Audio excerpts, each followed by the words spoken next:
Crowds scramble to carry as many buckets as they can as a water tanker arrives in Chitungwiza. Many go for days without water, and the town on the outskirts of the capital, Harare, has anxiously waited for some respite. They were about to give us lunch at the funeral, but I knew I had to run the moment I heard the truck.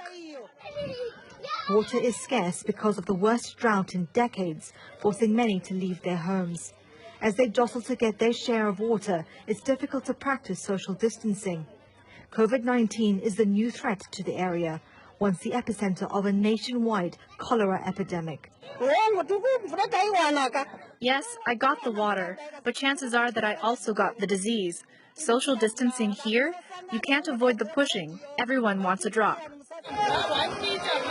In other townships, aid groups are trying to enforce the rules. So at the water points, we've got water point committees that run these water points, whether MSF is there or it's not there. So what we did is, whilst Corona was still in Europe, we conducted trainings for the water point committees, sensitizing them on the virus and how it spreads. And then we encourage that there is social distancing at the water points, so that when people are fetching water, they encourage social distancing, so that these centers, these water points do not become epicenters where people can get the virus. But some residents say it isn't enough to keep people safe and want a long-term solution.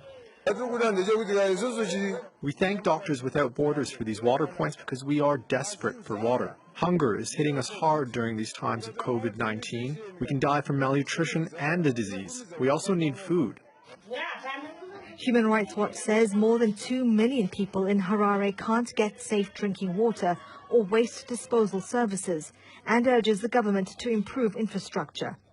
Zimbabweans also face food and fuel shortages and a surge in malaria cases.